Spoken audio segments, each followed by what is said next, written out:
'Cause my monsters are real, and that train had a kill, and there's no coming back, and they just laugh at how I feel. Welcome to the S&D podcast. I am joined by three special guests this evening. I'm actually going to turn it over to them and let them tell you a little bit about themselves, starting off with my buddy Nick. My name is Nick Bowen. Started playing billiards in the APA about 5 years ago, and recently Renee and Cat won a doubles tournament back in December of last year to go to Vegas, and had gotten to a point in my pool career, I felt a little burnout. I've been playing a lot of pool, had accomplished some things within the regional league, but it seemed like Vegas. It's hard to reach as is, but and pool can be a grind. It's a lot of mental aspect to it, and very thankful and grateful for the opportunity to be returning to Vegas this August. So I'm Renee. Been playing in APA altogether since 2012. I think I've been active for 12 straight years now. Been doing well, staying right as a 3. In 8-ball now, I've moved up to a 4 and 9-ball, but been staying pretty consistent, enjoying it. Had a great time going to Vegas. Can't wait to go again. So. My name's Cat. So I started in Pool League back in 2012 in North Carolina. Back then it was like USAPL, which I guess is BCA now. And I took a couple years off and then got back into APA. But I have to say, I think this is the first time that I have played with a partner that we've got this far. I've played with a couple of teams before and have been to Vegas before in tournaments like that, but this was a big accomplishment. So yeah. So you made it to Vegas as the Cuetastic duo. How did that name come about? I think it was honestly brainstorming. We were texting back and forth. Yeah. We shot a few names at each other, and she sent a couple, and one of them was Cuetastic Duo, and I was like, well, that's it. Yeah. And that's what we're going to go with. And Vegas is super picky about names, and I was like, okay, that one will work, because there's been a lot of them that have been kicked out, depending on the name. So, how did this team become about? Who asked who first? She asked me, actually. She texted me and was like, hey, what do you think about playing in this tournament? And I was like, I have done this a couple of times. Honestly, it's always been with really higher players, like 8s and 9s. And I always felt super intimidated and felt like I had to play to a much higher standard than what I normally play. And when she asked me, I was like, absolutely. I feel like this will be a great team up. We're both at a good level, and she's not going to over intimidate me like the higher players. And we shot really well together. You guys did very well. I will say all the games that I got to watch was really great. So let's talk to Nick here for a minute. Nick, you got to play in some of the pop-up tournaments. What was that like? The pop-up tournaments, I will say, it was much faster paced than what I expected. The 4s and 5s you play out there, if they were to play here locally in Lynchburg, they're very, very strong. The first lady I played, I swear she was playing like a 6, and it kind of dashed my confidence just a little bit. But I'm like, Rob Marshall, our league operator, was there with us, and he said, "You were getting better every rack. You'll do better the next tournament." And I played this 5. I forget where he's from, but I took him heel. Like I made him work for the win, and he went on in that 8-ball mini pop-up to play second. So, but lo and behold, when it was all said and done, that guy was actually qualified there for the 9-ball singles shootout, whatever his tier was, and he won that shootout. And it was wow, that tells me that's just a huge boost in confidence for me. Even though I didn't come away with a win, I was up 2-1 on him in 8-ball, and I get the strategies can be different with 8-ball, but that was a needed boost in confidence. And since that, I've noticed my game, my head has been more clear.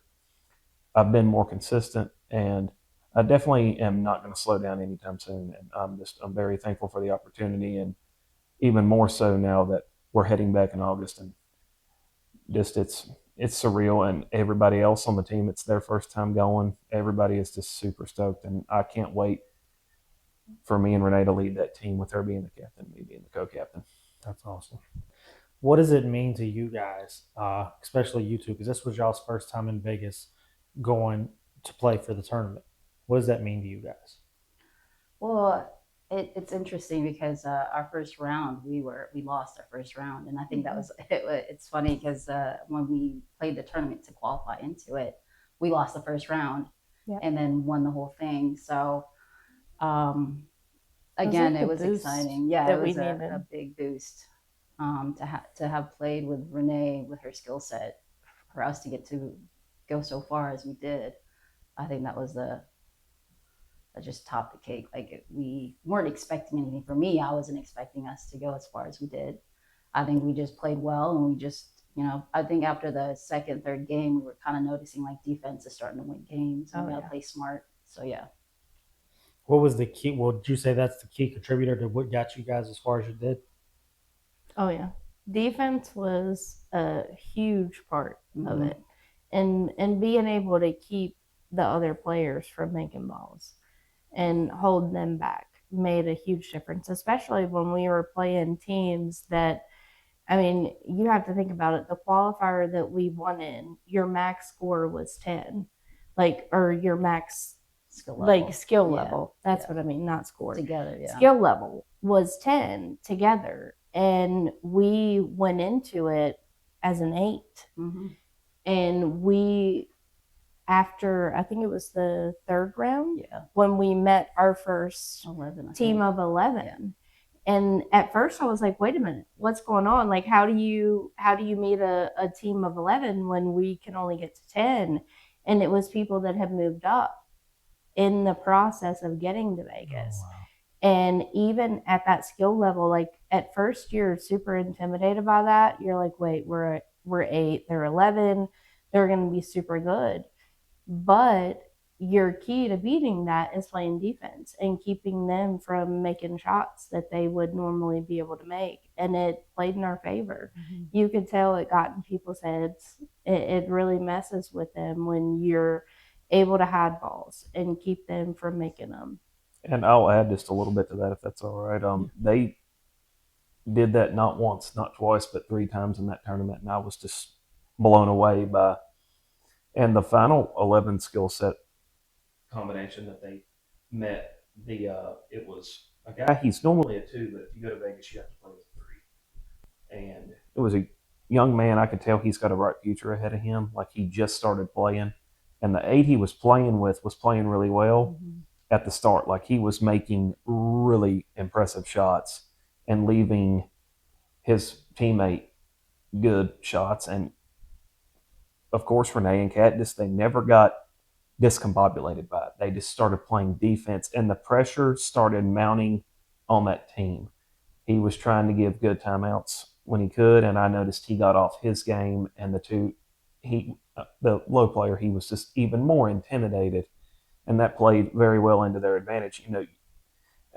As a high combination and a high player, I can imagine the stress it puts on you because you're trying to do good for them and do good for yourself as well. Yeah. And so it's a lot of pressure.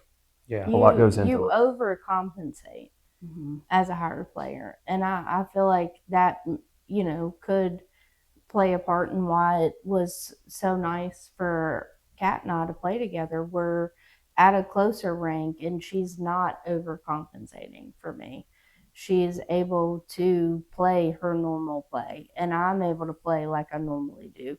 Of course, both of us playing more defense than usual, but we're not overcompensating for the other person to get them to a point where they can shoot.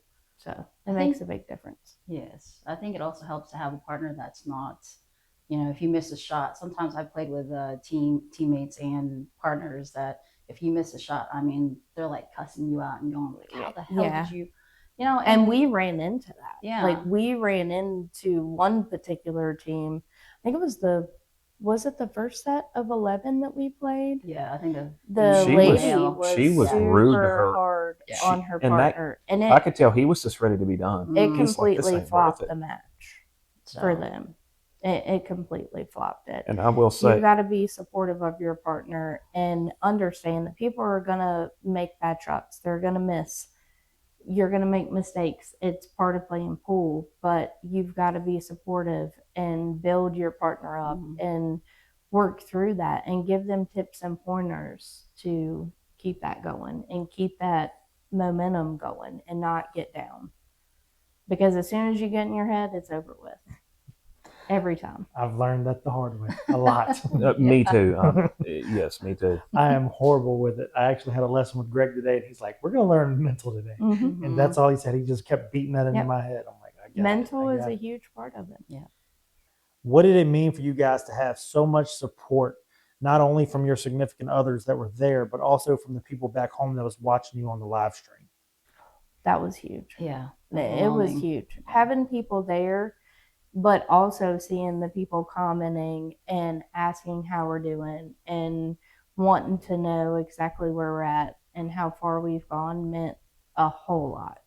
It keeps you going. It gives you that extra boost. Like you have those people that are looking out for you. So it gives you that extra confidence boost, I guess, so to say. It was great. And not just that in Vegas, back in April, was seeing the support for Renee and Kat. And when we made it to the finals in the World Qualifier at the end of May, we decided to live stream it. And just the support, people going, come on, you guys have got this, let's go. That meant everything. And couldn't be more grateful for that. So you lost your first match and you clawed your way back. You didn't let it get you down. You kicked it into a gear. What helped you guys buckle down there? Defense. Yeah. Playing defense and not just being out there, trying to make balls, just to make balls. If we couldn't see it, a good run of it, we would hide it. Even if we could make a ball, if we couldn't see the next ball, we would hide it for the opponent. So that right there, and just not letting the atmosphere and the people around you get to you. You've got to be able to block it out. It is a mental game, like we've said. You have to be able to block out what's going on around you. And I know going out there in August is going to be even more of that because you have teams of people. But just being able to block that out, hone in, and do what you have to do. And at the end of the day, the biggest thing is we made it. We made it out there. So whatever happens out there happens. We're going to try our best. At the end of the day, that's all we can do. Yeah, the more you stay out of your head, the better you play. And I've had that beat into me. And finally, I realized, I got to quit taking this. You got to take it serious to an extent. But there is definitely, it's easy to get way too serious about it. Yes. And a lot of that I've had to teach myself was number one, just keep my head clear. I miss a shot, so what? On to the next one, you'll get the next one. And if you don't see all the way to run the table out, even if you could make a ball or two, but if you see an opportunity to bury a ball up and make it tough on your opponent, you got to start doing that. That I have realized I have won way more matches doing that, going slower and just taking my time and waiting for the table to open up, knowing that I've got the run out. And, one of my biggest mentors, Harry, has been picking up on that lately. And he said, you have been doing wonderful. Like, this is some of the best pool I've ever seen you play, and that means the world to me. That's awesome. I think it also helps that, playing and seeing the table, like Nick said, once the table's open, you can see a clear view. Like, it's not really more so I've learned that it's not really playing the player or the skill level. It's really what the table's giving you, and I think Renee and I did that. We saw the table and was like, okay, now we got to play smart. It's not really who the people are playing. Yeah, we could play 11, 12s, but once we saw the table and what we needed to do, I think that's when we started to amp our game up. And not to mention each table tables have their own personality. Like the tables at the clubhouse, each table plays different. It almost takes about a half rack or a full rack for you to get the feel Yeah. of how the tables play in that day. I agree. And I have my select tables that are my favorites, and I'm learning to love the tables I don't like. I just need to play on them and figure them out. I can still play on them. So this was your first time going to Vegas. Walk us through that for the people who's never been there. What was it like when you first got there and you walked in? So when you first get there and walk in, you're going to be in a line. That's what we were in, at least when we got to the West Gate. We're in a line just waiting for the pool hall to open up. Once it opens up, there's several vendors that are close by where you can buy different pool accessories, pool sticks, gloves, chalk, They even have a cases. repair shop in case something breaks, you break a tip off, Yep. they can fix that tip that day. They have a spot where if you want to go venture out and you don't want to carry around your pool case and worry about setting that somewhere and forgetting about it, you can stash that at the pool case little shop, which is nice. Just pay them, I guess it's by the hour, by the day, I think whatever it's it by was. the day, yeah. But that was nice when you don't want to have to keep up with that once you're at a point where you can let go of that for a few hours. But it was practice tables, a little bit of everything. Vendors that are talking about their pool cues and pool tables. The pros was Yeah, the pros were there. that was Yeah, that was honestly one of the highlights of the trip. Probably the highlight of the trip for me because it was getting late at night. Renee and Kat, I believe y'all were waiting on your next match, correct? Mm-hmm. Yeah, And the Black Widow was still there. She had supposed to have left like an hour beforehand, and there's hardly anybody there. And I just looked at Renee and Kat and I said, "You want me to try to get her autograph for you two?" And so they hand me their player badges, and I'm like, "Let me see what I can do. I've done this before." Sure enough, I just go up there nonchalant. I'm just standing there, like awkward. Like, the guy that's organizing the event was like, we'll see what happens. It's really up to her. She's probably tired, but just try to bear with her. And she got up there and she's like, "Let me guess, everyone here would like an autograph? Okay, yes to all of y'all, but I'm going to whine about it, okay?" yes. But she did. And She did. I'm like, well, the autographs aren't for me. It's for these two fine women over here, And it just totally made their day. And I was glad I was able to get that done for Renee and Kat. That's awesome. Which, by the way, y'all need to frame those. Yes. yeah. Have you guys ever been to the expo? Like in the Philadelphia Yeah. Expo? I've heard a lot about the Philadelphia Expo. That would definitely be something to take in sometime. I didn't go this year. I was supposed to. I know the Black Widow was there along with some others. I'm pretty sure she's going to be at the one in August. Yeah. Probably. She was there. Federgorst, who is playing on the TV right now. And the day we left, Efren Reyes was going to be there. And Efren Reyes is in a league all his own, too. I mean, he's a legend when it comes to pool. There was Venom. Venom was there, correct. Older Dr. Q. Dr. Q. I'd really like to see Shane Van Boening there. I mean, that would be one of my big time meets, and it'd be even more awesome if I could play an exhibition match with him. Yeah. That would, just to say I played him, Yeah. would be a win for me. Yeah. All in itself. You girls get the furthest of any team in Lynchburg have ever made it. What does this mean to you? Great. Yeah. I think this is the third time I've gone to Vegas for the first time with a partner. And seeing that championship room was just like, it's an itching to want to go there again and get to that room. Because honestly, the team that knocked us out was actually, they lost in the quarterfinals. So we were literally just a few more rounds into that. And that to me is still amazing. Like it's just, And I remember we were sitting there, we stayed all the way till the finals. Like, what else are we going to do? Let's sit here and watch it. Yeah. And we're watching them play on the big stage. And we look up and see where the TV angle is being shot from, what the camera angle is. And Rob's sitting there to my left. And Rob's like, well, you can tell I'm right there. You can see that sharp white hair. I got a kick out of that. And of course, the picture was on there too of me, Renee, Cat, and Rob all sitting there watching the match. Okay. It was definitely an experience that we'll talk about for the rest of our lives. And Oh yeah. I can't wait to get back out there. I mean, we're literally 5 weeks out. Yeah. And it's gonna be a grind, but I'm looking forward to it. That's awesome. Yeah, for me it was huge. I mean, I've been working to get to Vegas like Cat since 2012. And believe it or not, I stopped for a couple of years like she did. I took a break.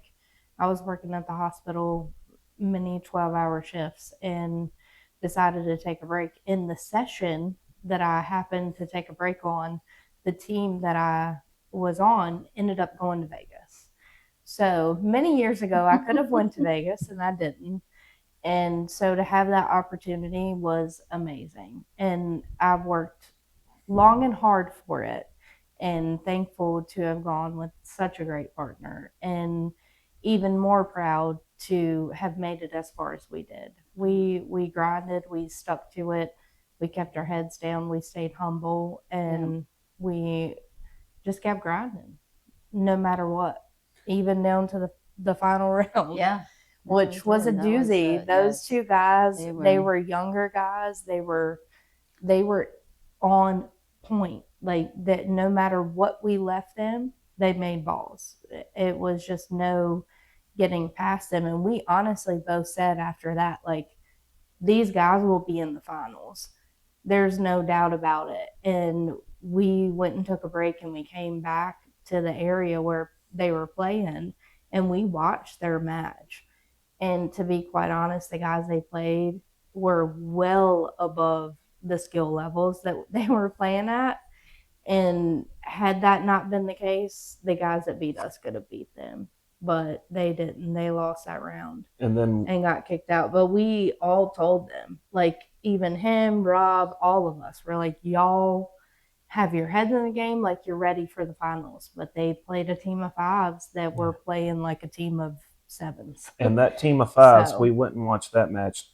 They Ended They up reached- getting beat out. they got beat out by The a 5 next and 4, round. and that was a young duo. And that team of fives, you could tell they were gassed. Yeah. They finally broke. They were tired. It's a They were long- on their high long days. with the guys that beat us, and then the They very next crashed. round they crashed and they lost out. But And that's why when It was good. certain people are going to say, "Oh, you just play pool for the fun of it." No, pool is a sport. It, especially in the tournament aspect, it wears on you mentally and physically. You Yes. have to be prepared.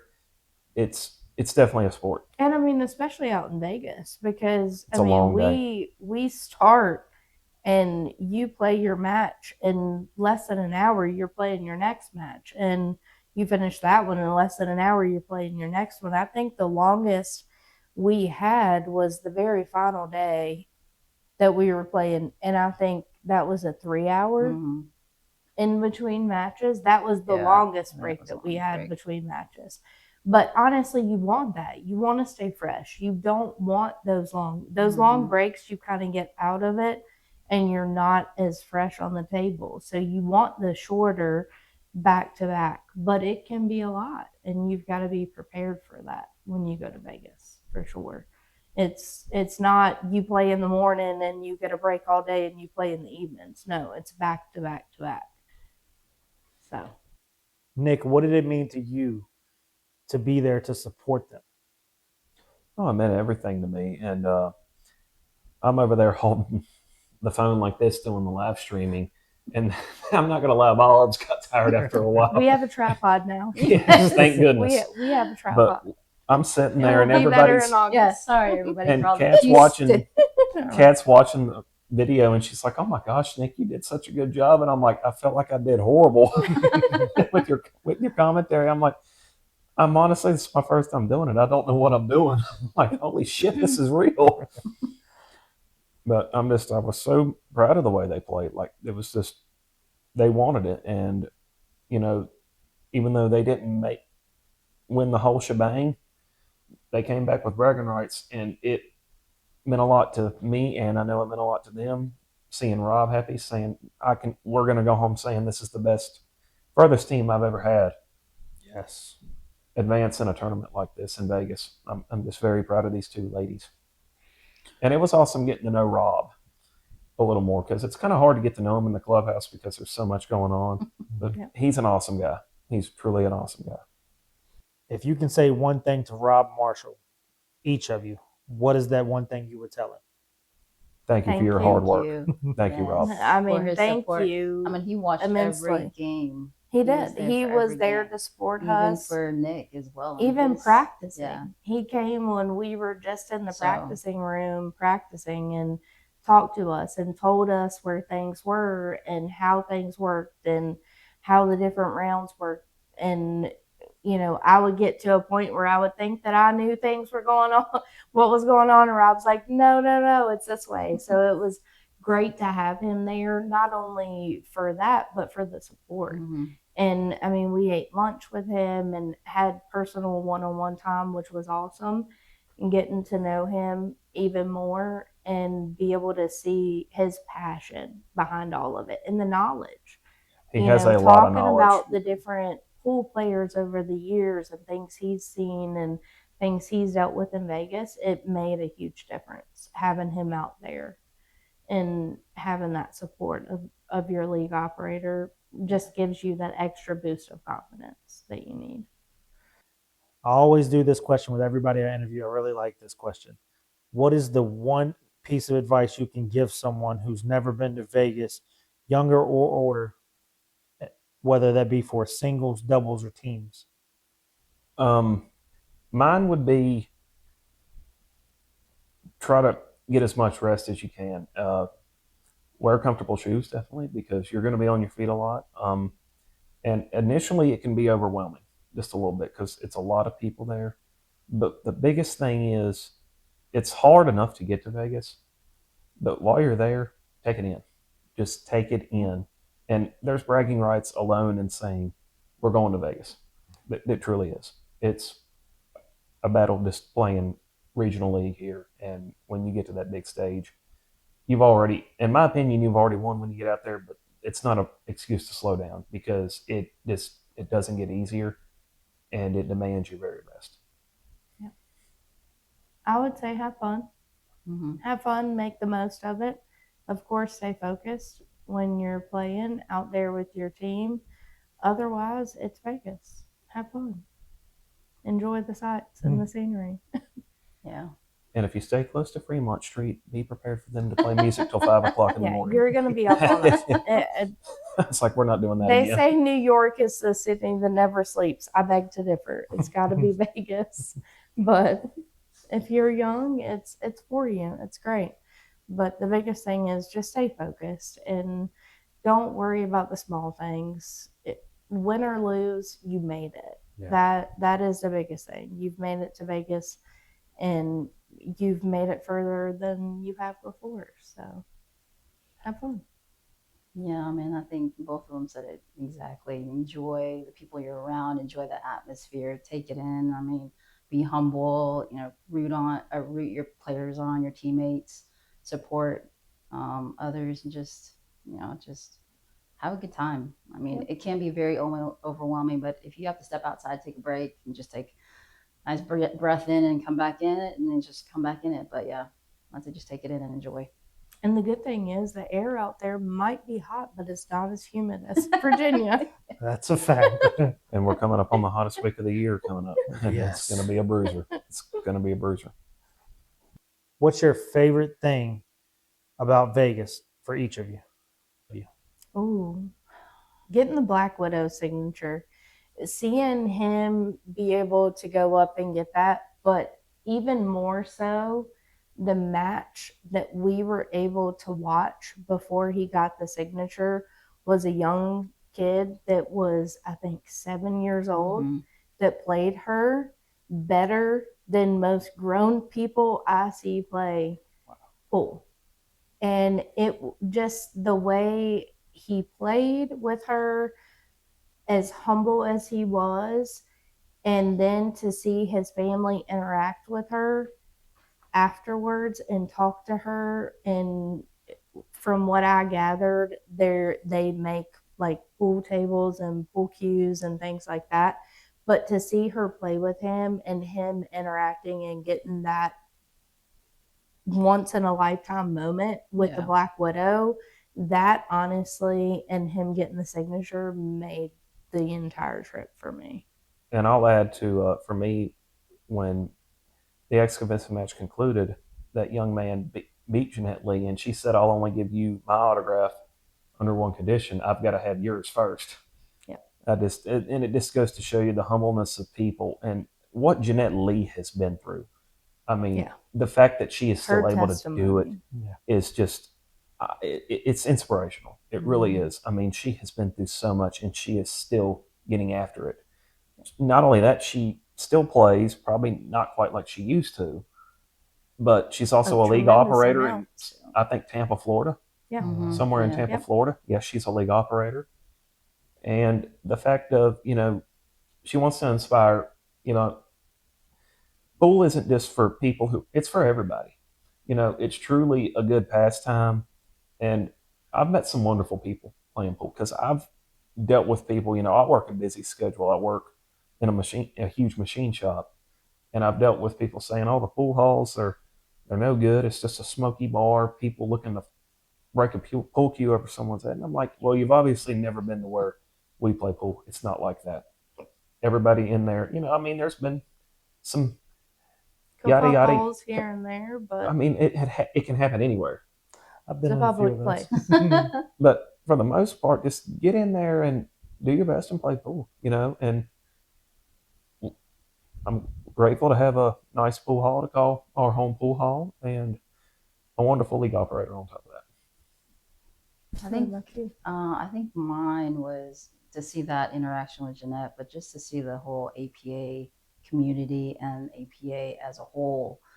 Even the professionals, Feder Gorse, people playing Feder Gorse, and I even think one of our I don't know who it was. Sherry Atkins beat Efren Reyes. Played Efren Reyes, and Efren, of course, he's from the Philippines, and I'm from the Philippines, and it's just like stuff like that to see pool players, professional pool players, and just play. You can play with them. Like no one's any different. We all play pool because we love it.